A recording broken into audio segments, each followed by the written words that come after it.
Welcome back viewers to the channel. Hope आप सब बिल्कुल खैरियत से होंगे। तो इस वीडियो में मैं आपसे शेयर कर रही हूँ बहुत ही मज़ेदार सा ब्रेन मसाले की रेसिपी। बहुत झटपट बन जाता है। इस ईद पे आपने इसको इसी रेसिपी से ट्राई करना है, आपको बहुत मज़ा आएगा। तो चले इसके इंग्रेडिएंट्स नोट कर लेते हैं। सबसे पहले मैं आपको मगज़ की क्लीनिंग का बता देती हूँ कि मगज़ को साफ़ किस तरह करना है। ठीक है। अच्छा, सबसे बेस्ट तरीका तो ये है कि जब आपने मगज़ आए ना तो आप इसको पहले फ्रीज़ कर दें। जब वो सेमी फ्रीज़्ड हो जाएगा ना, तब आप जब उसको निकाल के साफ़ करेंगे तो वो बहुत इजीली साफ़ होगा। कोई ज़रूरत नहीं है इसको गर्म पानी में डिप करने की, कोई ज़रूरत नहीं है इसको बॉईल करने की। अच्छा, मैं आपको इसलिए ठंडे पानी में करके बता रही हूँ ताकि आपके सामने बता दूँ कि अगर आपका मगज़ आपने फ्रीज़र में नहीं रखा तो फिर आप ठंडे पानी में, बिल्कुल बर्फ़ वाले ठंडे पानी में 5 to 10 मिनट्स डिप करें और उसके बाद जब आप उससे निकालेंगे ना तो इस तरह इतना इजीली इसकी ये सारी जो ऊपर झिल्ली लगी हुई होती है ना, ये सब रिमूव हो जाएगी बहुत इजीली। और अगर फ्रीज़्ड होगा तो फिर तो बहुत ही बेस्ट है। तो ये देखें, इस तरीके से सारा मगज़ क्लीन हो चुका है। ठीक है, अब हम इसकी कुकिंग स्टार्ट कर लेते हैं। इंग्रेडिएंट्स में साथ साथ मेंशन भी कर दूंगी। पैन में हमने 1/4 कप ऑयल ले लेना है। ठीक है, उस ऑयल में हमने एक बड़े साइज़ का प्याज इस तरह चॉप करके ऐड कर देना है। थोड़ा बारीक कटा हुआ हो तो वो जल्दी मिक्स होता है।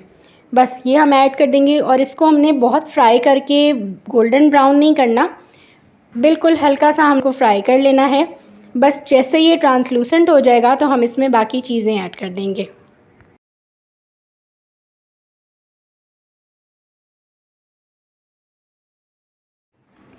तो देखें, ये थोड़े से फ्राई हो गए हैं प्याज। अब हम सबसे पहले इसमें मगज़ ऐड कर देंगे। ठीक है, और साथ ही इसमें बाकी चीज़ें भी ऐड कर देनी है। मगज़ ऐड करके हमने हल्का हल्का इसको ऊपर स्पून से ना, यहीं पे हमने इसको थोड़ा सा खोल लेना है।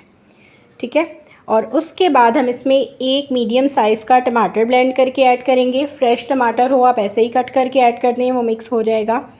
तो एक मीडियम साइज़ का इसमें टमाटर जाएगा। ड्राई मसालों में 1/2 टीस्पून सॉल्ट है, 1/2 टीस्पून हल्दी है और 1 टीस्पून रेड चिली पाउडर है। बस ये बेसिक से मसाले इसमें ऐड होते हैं, इसी से इसका फ्लेवर बहुत मज़े का बनता है। एंड में हमने एक और इसमें इंग्रेडिएंट ऐड करना है जिससे ये बहुत ज़्यादा मज़े का बनता है। तो रेसिपी को एंड तक देखिएगा। बस इस तरह हमने ये सारी चीज़ें इसमें डाल के जस्ट इसको मिक्स करना है और 5 to 7 मिनट्स तक तकरीबन हम इसको कवर करके मीडियम फ्लेम पे कुक कर लेंगे। तो 5-7 मिनट के बाद जब हमने कवर हटाया तो इस तरीके से पानी भी इसका ड्राई हो चुका है और जो मगज़ है वो बिल्कुल डन हो गया है अल्हम्दुलिल्लाह, क्योंकि ये बहुत जल्दी कुक हो जाता है, बहुत जल्दी सॉफ्ट हो जाते हैं। देखें, इसके इस तरीके से चंक्स बन गए थे। अब हमने इसमें ऐड करना है एक अंडा। ठीक है, अंडा मैंने इस तरह आपको दिखाया, लेकिन आपने इसको अच्छे से विस्क करके फिर ऐड करना है। कुछ भी अंडे में मिक्स नहीं करना, जस्ट आपने अंडे को विस्क कर लेना है और फिर इसको ऐड कर देना है इसमें।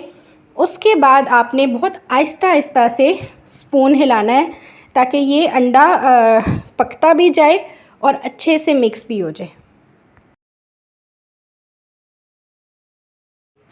तो ये इसका बड़े मज़े का इंग्रेडिएंट है, इससे फ्लेवर बहुत मज़े का आता है मगज़ का।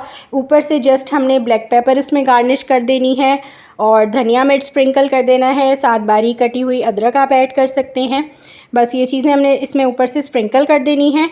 चूल्हा नीचे से बंद कर देना है और 5 मिनट्स इसको स्टीम पे छोड़ देना है ताकि अदरक का और धनिया मिर्च का भी अच्छे से इसमें फ्लेवर ऐड हो जाए और फिर आप इसको इंजॉय कर सकते हैं घर की रोटी के साथ, बाहर की रोटी के साथ, नान के साथ। बहुत मज़े का लगता है और मैक्सिमम 5 to 10 मिनट्स में ये कुक होके रेडी हो जाता है। ये है इसकी फ़ाइनल लुक। तो अब हम इसको डिश आउट कर लेते हैं। रेसिपी अच्छी लगे तो ज़रूर ट्राई करें इसको और मुझे थम्स अप दें और मेरे चैनल को सब्सक्राइब करें। मिलूँगी फिर नेक्स्ट रेसिपी के साथ, तब तक के लिए अल्लाह हाफ़िज़।